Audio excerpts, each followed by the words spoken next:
আমরা মাদক নিয়ন্ত্রণ আইন দেখতে চাই না। জাতীয় সংসদে এমনকি সর্বাধিক এমপি মন্ত্রীদের আহ্বানে বাংলাদেশে আইন করতে হবে, মাদককে নিয়ন্ত্রণ নয় চিরতরে নিষিদ্ধ ঘোষণা করতে হবে। আপনি একদিক থেকে মাদককে লাইসেন্স দিবেন, আরেক দিক থেকে পুলিশ দিয়া মাদক নিয়ন্ত্রণ করবেন। এই ভণ্ডামি বাদ দিতে হবে, ঠিক কিনা বলেন? একদিক থেকে আপনি হোটেল 5 স্টারে পারমিশন দিয়ে রেখেছেন, আরেক দিক থেকে হোটেল সালাদিয়াতে নিষিদ্ধ করেছেন। এই ধরনের দ্বিমুখী আইন, দ্বৈত নীতি, এটা আপনারা কেন করেন? ডাবল স্ট্যান্ডার্ড কেন করেন? আর রক্ষক যদি হয়ে যায় ভক্ষক, সেই দেশকে আর রক্ষা করা যায় না। কয়েক বছর আগে নারায়ণগঞ্জের এক মাহফিলে আমি বক্তব্য দেওয়ার আগে মাহফিলের প্রধান অতিথি মাইক নিলেন, সংক্ষিপ্ত আকারে কিছু কথা বললেন। ভদ্রলোক মাদকের বিরুদ্ধে এমন ঝাঁঝালো একটা বক্তব্য দিলেন, জনপ্রতিনিধি। আমি খুব খুশি হয়ে গেলাম। খুশি হয়ে মাহফিলে তার জন্য দোয়া করলাম। বয়ান শেষ করে স্টেজ থেকে নামার সময় মাহফিলে এক কর্তৃপক্ষ স্টেজের কর্নারে আমাকে ডেকে বলে, হুজুর, যে নেতার জন্য দোয়াটা করলেন, এই নেতাকে চেনেন? আমি বললাম, না চিনি না, কিন্তু মাদকের বিরুদ্ধে তার কথা খুব ভালো লেগেছে, এই জন্য দোয়া করেছি। উনি আমাকে বললেন, ইনি হচ্ছে না আমাদের এই গোটা এলাকার মাদকের ডিলার। এখন চিন্তা করা যায়, মাদকের ডিলার মাহফিল স্টেজে এসে মাদকের বিরুদ্ধে বয়ান করছে। আপনি এই মাদক ব্যবসায়ীদেরকে আপনি কি করে সাহায্য করবেন? এই জন্য বলেছে, রক্ষক যদি হয়ে যায় ভক্ষক, তাহলে বেড়া দিয়েছেন খ্যাত যেন ছাগলে না খায়। বেড়াই খ্যাত খাওয়া শুরু করলে এই খ্যাত রক্ষা করা সম্ভব হবে না। বাংলাদেশে যত মাদক ঢুকে চোরাচালানি হয়, এর সাথে প্রশাসনের লোক জড়িত আছে না? একটু জোরে বলতে হবে তো। টেকনাফের সীমান্ত দিয়ে, ভারতীয় সীমান্ত থেকে যত মাদক বাংলাদেশে ঢুকে, এর সাথে অবশ্যই দুষ্কৃতিকারী এবং ঘুষখোর, ক্ষুদাদ্রোহী, আল্লাহর দুশ্মন, অসংখ্য প্রশাসনের লোকেরা এর সাথে জড়িত রয়েছে। প্রশাসনের ছত্র ছায়া ছাড়া এত সহজে মাদক ঢুকবে? তবে হ্যাঁ, প্রশাসনের মধ্যে অনেক সৎ অফিসার আছে, তাদেরকে সবসময় কোন ঠাসা করে রাখা হয়, কারণ এই দেশে সত্য নিয়ে টিকে থাকা বড় মুশকিল। যেই সত্য নিয়ে দাঁড়াতে চায় তাকে শহীদ উসমান হাদির মতো শহীদ করে দেওয়া হয়, ঠিক না? ঠিক বলে, যে নেতা সততা নিয়ে বাঁচতে চায় তার বিরুদ্ধেই লোকেরা দাঁড়িয়ে যায়। যে আলেম বলিষ্ঠ কণ্ঠে মাদকের বিরুদ্ধে, চোরাচালানির বিরুদ্ধে, সুদখোরের বিরুদ্ধে, ঘুষখোরের বিরুদ্ধে, এমনকি ব্যাংক লুটেরাদের বিরুদ্ধে, ভোট ডাকাতের বিরুদ্ধে মসজিদের মিম্বার থেকে বজ্র কণ্ঠে কথা বলে, সে আলেমকে জঙ্গি বানিয়ে জেলখানায় ঢুকিয়ে দেওয়া হয়। এটার নাম তো বাংলাদেশ। বাংলাদেশে এমন বহুত ঘটনা ঘটেছে, মসজিদের মিম্বার থেকে মাদকের বিরুদ্ধে কথা বলার কারণে মসজিদ কমিটি ইমাম সাহেবকে পিটিয়েছে। কক্সবাজারে ঘটনা ঘটেছে, মাদকের বিরুদ্ধে হুজুর কেন ওয়াজ করেছে, যৌতুকের বিরুদ্ধে কেন ওয়াজ করেছে, ঘুষের বিরুদ্ধে হুজুর কেন ওয়াজ করেছে, জবাবদিহিতা আনা হয়েছে। সকল মুসল্লি ভাইদেরকে আহ্বান জানাচ্ছি, মদের সাথে মুসলমানের কোনো সম্পর্ক থাকতে পারে না। আমরা মুসলমান, আল্লাহ বিশ্বাস করি, কোরআনে বিশ্বাস করি, আল্লাহর সামনে দাঁড়াতে হবে সেই বিশ্বাস করি, ঠিক কিনা বলেন? সেই বিশ্বাস আছে বলেই তো আজকে এই এতগুলো মানুষ আপনারা মসজিদে নামাজে এসছেন। আচ্ছা, যদি এমন কোনো কথা শোনেন, আমার কষ্টের নামাজ কষ্ট করে আদায় করছে কিন্তু সওয়াব পাচ্ছি না একটা গুনার কারণে, সেই গুনাহ কি করা যাবে? কথা বলে না কেন? আচ্ছা, আমরা নামাজ পড়ি কি সওয়াবের আশায় নয়? সওয়াব কে দেবেন? যদি বলেন কে দেবেন?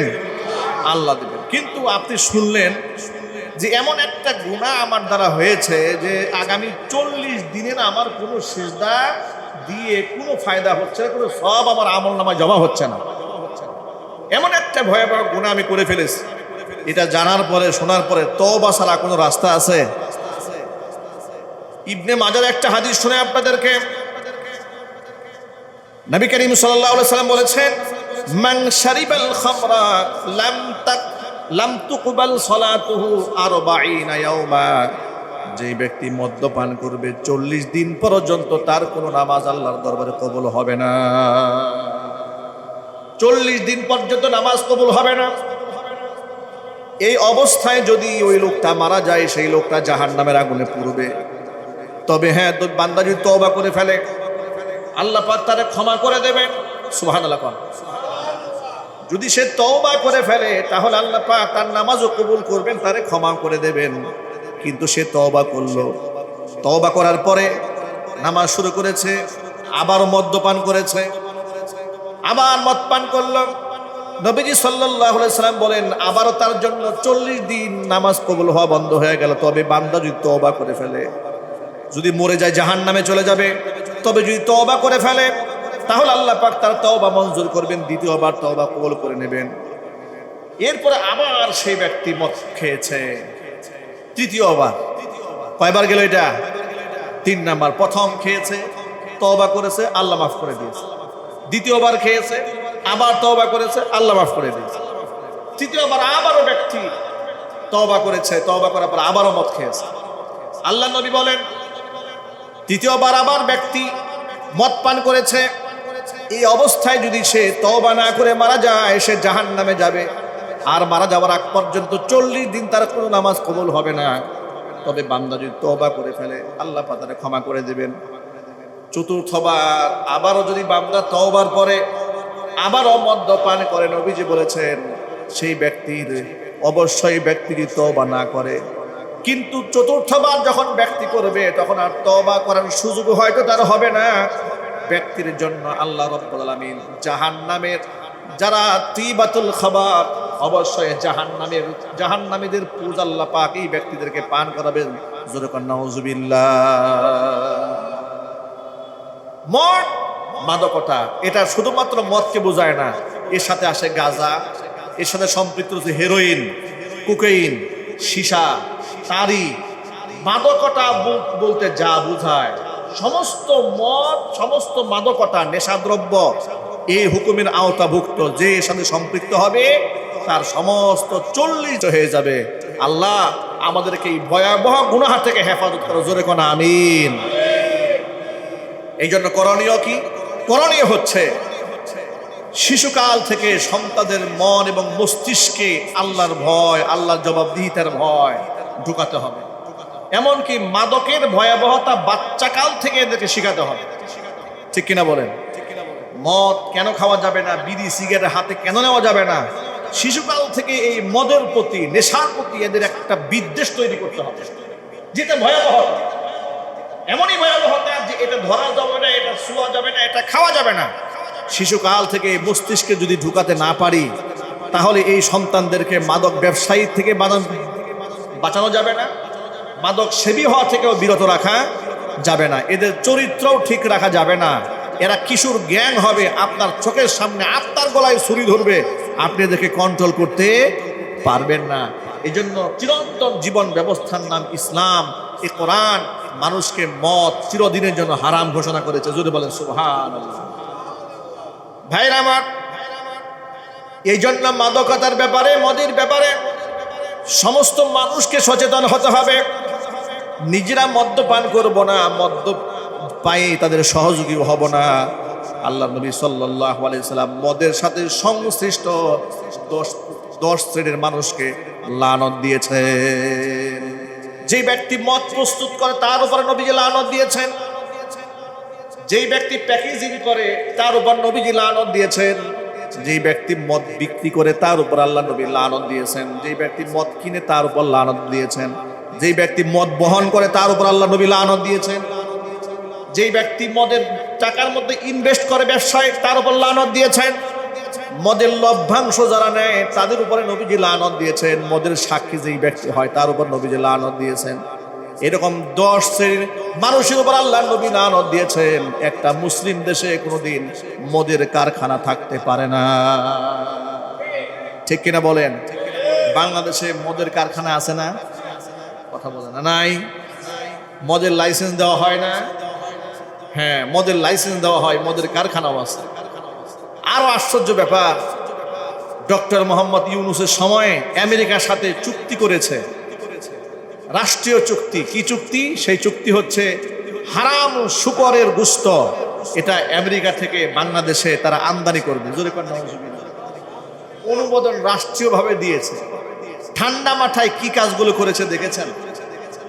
হারাম যে শূকরের মাংস, সেই শূকরের মাংস বাংলাদেশে আমেরিকা থেকে আমদানি করবে, ইম্পোর্ট করবে, সেটা রাষ্ট্রীয়ভাবে চুক্তি করা হয়েছে। হাদিসের ভাষায় নবী করিম সাল্লাল্লাহু আলাইহি ওয়াসাল্লাম বললেন,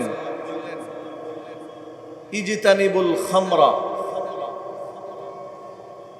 ফাইন্নাহা উম্মুল খাবাইস, তোমরা মাদক পরিহার করো। ফাইন্নাহা উম্মুল খাবাইস, সমস্ত অশ্লীলতার অনিষ্টতার মূল হচ্ছে এই মাদক। নবী করিম সাল্লাল্লাহু আলাইহি ওয়াসাল্লাম আরেকটা হাদিসের মধ্যে বলেছেন, ইন্নাল খামরা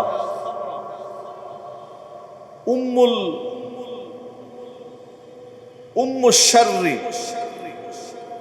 সমস্ত অনিষ্টতার মূল হচ্ছে মাদক। আজকে একটি মুসলিম দেশে মাদকের এত বেশি সয়লাব হয়েছে। ১৫০০ বছর আগে এই মাদককে ইসলাম হারাম ঘোষণা করেছে। ১৫০০ বছর আগে নবী করিম সাল্লাল্লাহু আলাইহি ওয়াসাল্লাম এও ভবিষ্যৎবাণী করেছেন, ততক্ষণ পর্যন্ত পৃথিবীতে কিয়ামত সংঘটিত হবে না যতক্ষণ পর্যন্ত ইলম উঠিয়ে না নেওয়া হবে, মূর্খতা সমাজের মধ্যে ব্যাপক হারে বৃদ্ধি না পাবে। নারীদের সংখ্যা বৃদ্ধি পাবে, পুরুষের সংখ্যা কমে যাবে।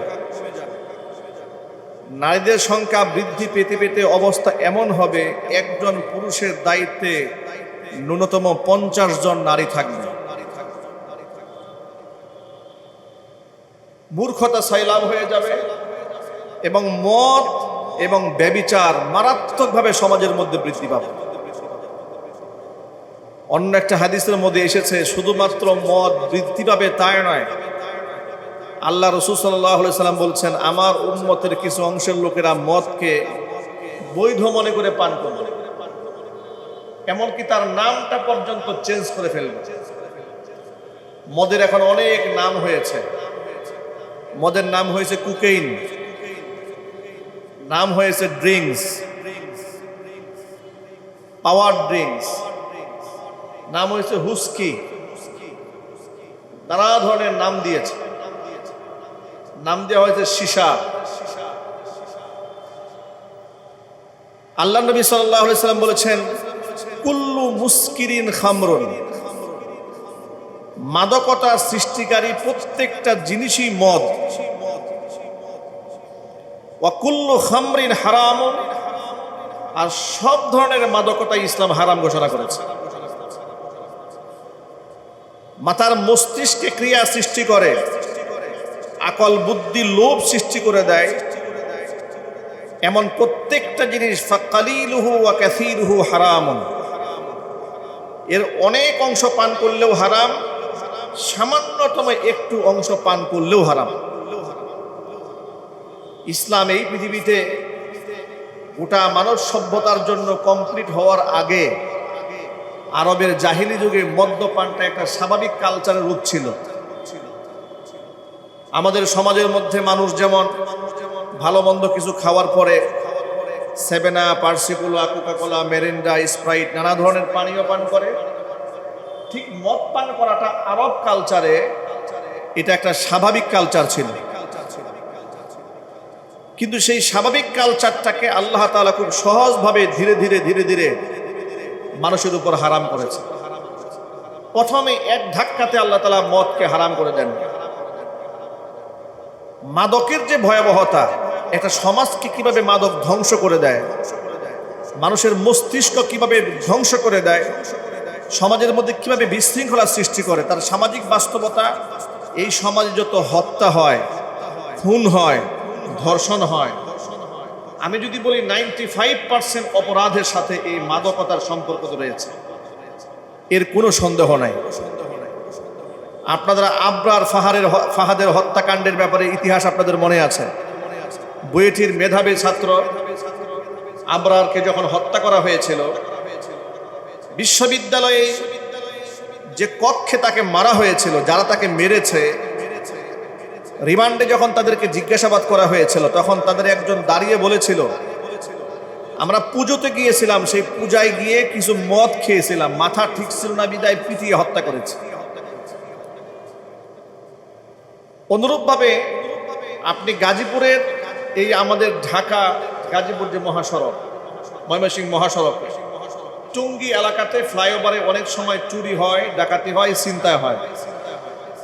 এগুলো কারা করে? খোঁজখবর নিয়ে দেখবেন এগুলো মাদক ব্যবসায়ী, মাদক সেবী, মাদকের সাথে সংশ্লিষ্ট। ঠিক এভাবেই গোটা পৃথিবীতে সমস্ত অন্যায় এবং অশ্লীলতার মূল কেন্দ্রে থাকে মাদক।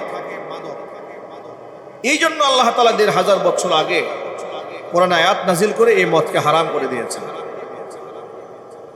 মানুষের জন্য যেন এটা ছেড়ে দেওয়া কঠিন না হয়ে যায়, আল্লাহ পাক ৩ ধাপে মদকে হারাম করেছেন। কারণ মদের সাথে মানুষের জীবনের একটা সম্পর্ক তৈরি হয়ে গিয়েছিল। আল্লাহ পাক সমস্ত বিধানগুলো মানুষের জন্য সহজ করে দিয়েছেন, কঠিন করেননি। এটা আল্লাহ পাকের একটা রহম বান্দার উপর আল্লাহ পাক কোরআনে ঘোষণা করেছেন, লা ইউকাল্লিফুল্লাহু নাফসান ইল্লা উসআহা। মানুষের সাধ্যাতিরিক্ত কোনো বিষয় মানুষের উপর আমি আল্লাহ চাপিয়ে দেই না। ইউরিদুল্লাহু বিকুমুল ইউসরা ওয়ালা ইউরিদু বিকুমুল উসরা। আল্লাহ পাক বলেন, সকল আইনের ক্ষেত্রে আমি আল্লাহ তাআলা সহজতা চাই, বান্দার উপর কঠিন হবে এমন কোনো বিধান বান্দার উপর আমি চাপিয়ে দেই না। যে সমাজের মানুষগুলো মাদকের সাথে এমনভাবে জড়িয়ে পড়েছিল, অনুষ্ঠানে গিয়ে মদ্যপান করে, ঘুমানো যাওয়ার আগে মদ্যপান করে, স্বাভাবিকভাবে মদ্যপান করে, হঠাৎ করে তাদের উপর মদ হারাম এমন একটা আইন হয়ে গেলে তাদের জন্য এটা পালন করা দুঃসাধ্য হয়ে যেত। আল্লাহ তাআলা মদের উপর মানুষের ভক্তি শ্রদ্ধা আগে নষ্ট করেছেন। সূরা বাকারা আয়াতের মধ্যে আল্লাহ পাক বলেন, ইয়াসআলুনাকা আনিল খামরি ওয়াল মাইসিরি কুল ফীহিমা ইসমুন কাবীরুন ওয়া মানাফিউ লিন-নাস ওয়া ইসমুহুমা আকবারু মিন নাফইহিমা। নবী, মদ এবং জুয়ার ব্যাপারে লোকেরা আপনার কাছে প্রশ্ন করে, মদ এবং জুয়ার ব্যাপারে আপনি ফয়সালা দিয়ে দিন। কুল ফীহিমা ইসমুন কাবীরু ওয়া মানাফিউ লিন-নাস। মদ এবং জুয়ার মধ্যে রয়েছে মারাত্মক ধরনের গুনাহ, তবে তার মধ্যে কিছু উপকারিতা রয়েছে। তবে ওয়া ইসমুহুমা আকবারু মিন নাফইহিমা, মদ জুয়ার যে উপকারিতা রয়েছে তার চেয়ে গুনাহটা বড় ভয়ঙ্কর। এই আয়াত নাজিল হওয়ার পরে মদের প্রতি মানুষের আসক্তি কমতে থাকলো। যে আল্লাহ পাক যে জিনিসকে খারাপ বলেছেন, অপকার বলেছেন, আস্তে আস্তে এর উপর মানুষের একটা অনীহা সৃষ্টি হতে শুরু হলো। কিছুদিন পরে অবস্থা এমন হলো যে মাগরিবের নামাজের সময়ে সাহাবায়ে কেরামের কিছু সদস্যরা মদ পান করেছে। তখন তো নিষিদ্ধ পানীয় ছিল না, এটা মদ খেয়েছে। মদ খেয়ে নামাজে দাঁড়িয়েছে। নামাজে দাঁড়িয়ে ইমাম সাহেব সূরা কাফিরুন তেলাওয়াত শুরু করেছে। কুল ইয়া আইয়ুহাল কাফিরুন লা আ'বুদু মা তা'বুদুন ওয়ালা আনতুম আ'বিদুনা মা আ'বুদ ওয়ালা আনা আ'বিদুম মা আ'বাদতুম ওয়ালা আনতুম আ'বিদুনা মা আ'বুদু লাকুম দীনুকুম ওয়ালিয়া দীন। আয়াতের মধ্যে আল্লাহ তাআলা কাফেরদের ব্যাপারে মুহাম্মদ সাল্লাল্লাহু আলাইহি ওয়াসাল্লামের অবস্থানকে পরিষ্কার করে দিয়েছেন। হে নবী, আপনি বলেন, ইয়া আইয়ুহাল কাফিরুন লা আ'বুদু মা তা'বুদুন। তোমরা যার ইবাদত করো আমি তার ইবাদত করি না, করছি না, ভবিষ্যতেও করব না। লা মানে না, লা মানে কি? না, করব না। কিন্তু ইমাম সাহেব তো মদ্যপান করেছেন, মদ খেয়েছেন, তখন তো নিষিদ্ধ ছিল না। তো মদ খেয়ে মাতাল হয়ে নামাজে দাঁড়িয়েছেন। এখন তিনি যখন বলবেন লা আ'বুদু মা তা'বুদুন, এটা লা না বলেই আ'বুদু মা তা'বুদুন, অর্থাৎ তোমরা যার ইবাদত করো আমি তার ইবাদত করি। লা বাদ দিয়ে দিয়েছেন, কারণ মস্তিষ্ক ঠিক নাই। মস্তিষ্ক কি নাই? ঠিক নাই। ঠিক এই অবস্থায় নবী করিম সাল্লাল্লাহু আলাইহি ওয়াসাল্লামের কাছে সাহাবায়ে কেরামকে নালিশ দিলেন, এ আল্লাহর নবী, এই যে মদের ব্যাপারে তো স্পষ্ট কোনো ফতোয়া আসে নাই, কিন্তু আমাদের তো অবস্থা খারাপ হয়ে যাচ্ছে। ইমাম সাহেব নামাজের মধ্যে উল্টা পাল্টা তেলাওয়াত করেছে। আল্লাহ পাকের সিদ্ধান্তের অপেক্ষায় নবীজি থাকলেন। আল্লাহ পাক আয়াত নাজিল করলেন সূরা নিসা। আল্লাহ পাক ঘোষণা করলেন, ইয়া আইয়ুহাল্লাযীনা আমানু লা তাকরাবুস সালাতা ওয়া আনতুম সুকারা হাত্তা তা'লামু মা তাকুলুন। নিজেরা কি বলো সেটার হুঁশ নাই, এরকম মাতাল অবস্থায় কখনো নামাজের ধারে কাছেও তোমরা যাবে না। সুবহানাল্লাহ পড়েন। এখন যারা আল্লাহ ভক্ত মানুষ, নামাজ পছন্দ করে, এখন সাহাবায়ে কেরাম চিন্তা করলেন যে নামাজ আল্লাহর এত পছন্দ, সেই জিনিস যে জিনিস খেয়ে আমি সে আল্লাহর পছন্দের ইবাদতটাই করতে পারবো না, সেটা ভালো জিনিস হতে পারে না। তো সাহাবায়ে কেরামের মধ্যে বিরাট একটা অংশের মানুষ মানে মদ নিষিদ্ধ হওয়ার আগেই মদ ছেড়ে দেবে, কিন্তু তারপরেও যেহেতু নিষিদ্ধ পানীয় নয়, এর সাথে অনেক সাহাবীদের সাথে মুসলমানদের সাথে স্বাভাবিক সম্পর্ক গড়ে উঠেছে। একটা অনুষ্ঠানে আনাস রাদিয়াল্লাহু তাআলা আনহু সহ বিশিষ্ট অনেক সাহাবীরা উপস্থিত। এমত অবস্থায় সবার হাতে মদ ছিল, অনুষ্ঠানের মধ্যে যেরকম পানীয় পান করে, ঠিক এই মুহূর্তে তাদের কানে এসে আওয়াজ দেওয়া হলো যে মদের ব্যাপারে তো চূড়ান্ত আয়াত নাজিল হয়েছে। চূড়ান্ত আয়াতটা কি? সূরা মাঈদাতে এসেছে 90 এবং 91 নম্বর আয়াতে। কি আসলো সেখানে? আল্লাহ পাক বললেন, ইয়া আইয়ুহাল্লাযীনা আমানু ইন্নামাল খামরু ওয়াল মাইসিরু ওয়াল আনসাবু ওয়াল আজলামু রিজসুম মিন আমালিশ শাইতান ফাজতানিবুহু লাআল্লাকুম তুফলিহুন। হে ঈমানদারেরা, চারটি জিনিস শয়তানের নাপাক কর্মকাণ্ড, এগুলা পরিহার করতে হবে। এক নাম্বার হচ্ছে ইন্নামাল খামরু, এক নাম্বার হচ্ছে মদ, 2 নাম্বার হচ্ছে জুয়া, 3 নাম্বার হচ্ছে মূর্তি, 4 নাম্বার হচ্ছে ভাগ্য নির্ধারণকারী তীর। এই 4টা জিনিস শয়তানের নাপাক কর্মকাণ্ড, এগুলা তোমরা অবশ্যই পরিহার করতে হবে, এটা আল্লাহ পাকের হুকুম। এগুলা পরিহার করলে সফলতা তোমাদের আসবে। মদ আর জুয়া কেন নিষিদ্ধ করলাম শোনো। ইন্নামা ইউরিদুশ শাইতানু আইয়ুকিআ বাইনাকুমুল আদাওয়াতা ওয়াল বাগদাআ ফিল খামরি ওয়াল মাইসিরি ওয়া ইয়াসুদ্দাকুম আন যিকরিল্লাহি ওয়া আনিস সালাহ।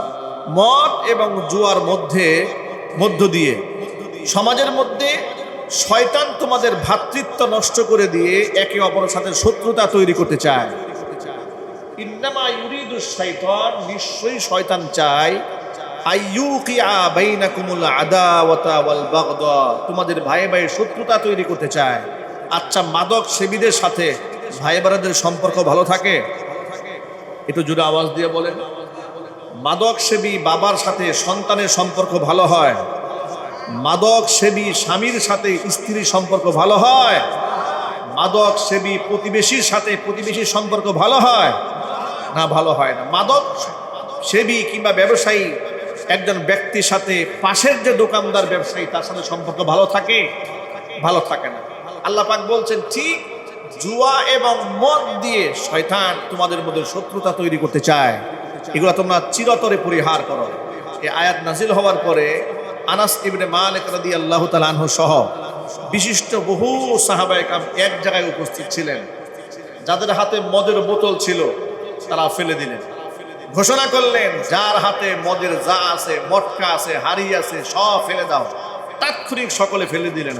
মদিনার অলিগলি ঘুরে ঘুরে সাহাবায়ে কেরাম এলান করলেন, মদ হারাম করে দেওয়া হয়েছে। সাহাবায়ে কেরাম আল্লাহর আয়াতকে, সিদ্ধান্তকে এমনভাবে গ্রহণ করলেন, যাদের ঘরে মদের মটকা ছিল, মদের কি ছিল? মটকা। মটকা বোঝেন তো, মাটির পেয়ালার মধ্যে তারা মদ রাখতো, সেগুলো তারা ভেঙে ফেলল। মদের হাড়িগুলা ভেঙে ফেলল। এত বেশি মদ ঘর থেকে রাস্তায় তারা ফেলে দিয়েছিল, হাদিস শরীফে এসছে, রাস্তার অলিগলি মদ দিয়ে প্লাবিত হয়ে গিয়েছিল। সুবহানাল্লাহ পড়েন। আর সাহাবায়ে কেরাম এমনভাবে মদকে ছেড়ে দিয়েছিলেন, তাদের জীবদ্দশায় মদকে কখনো স্পর্শ করেন নাই। এইভাবে একটি পবিত্র সমাজ ১৫০০ বছর আগে নবী করিম সাল্লাল্লাহু আলাইহি সাল্লাম গঠন করতে সক্ষম হয়েছিলেন আল্লাহ পাকের এই কোরআন দিয়ে।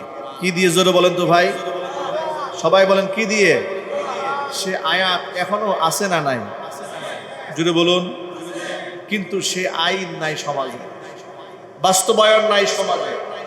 এই জন্য আজকে দুঃখ ভারাক্রান্ত মন নিয়ে বলতে হয় যে ৯০ থেকে ৯২ ভাগ কিংবা ৯৫ ভাগ মুসলিম অধ্যুষিত এই দেশে মুসলমানদের সংখ্যা এত বেশি থাকা সত্ত্বেও তারা এসে মসজিদে নামাজ পড়ে, রমজান মাসে রোজা রাখে, ব্যক্তি বিশেষ হজও করে, ব্যক্তি বিশেষ জাকাতও প্রদান করে, কিন্তু যে মাদকতা গোটা সমাজকে নষ্ট করে দিচ্ছে, যা টোটালি হারাম, সেই হারামের আইনটা মুসলিম দেশে মুসলমানরা আজও বাস্তবায়ন করতে পারে নাই। এর চেয়ে লজ্জা আর শরম আমাদের আর কি হতে পারে? ঠিক না ঠিক বলেন? আমরা যাদেরকে ভোট দিয়ে এমপি বানিয়েছি, মন্ত্রী বানিয়েছে, তারা কি হিন্দু না মুসলমান? জোরে বলুন। মেজরিটি হিন্দু না মুসলমান? তাহলে তারা কেন জাতীয় সংসদে গিয়ে বাংলাদেশে মাদকের বিরুদ্ধে কঠোর বক্তব্য দেন না? কেন আইন করেন না? বাংলাদেশে কি আইন রয়েছে? মাদক নিয়ন্ত্রণ আইন। অথচ মাদক নিয়ন্ত্রণ করা হয়নি, ১৫০০ বছর আগে মাদককে নিষিদ্ধ করা হয়েছে। সুতরাং আমরা বাংলাদেশে মাদক নিয়ন্ত্রণ আইন দেখতে চাই না, আমরা মাদক নিষিদ্ধের আইন দেখতে চাই। ঠিক না ঠিক বলুন? আপনারা মাদক নিষিদ্ধ চান? কারা কারা চান হাত দেখি তো ভাই। মাদক নিষিদ্ধ চান? আওয়াজ তুলুন। আপন আপন জায়গা থেকে যে যেখানে আছেন সব জায়গা থেকে আওয়াজ তুলুন।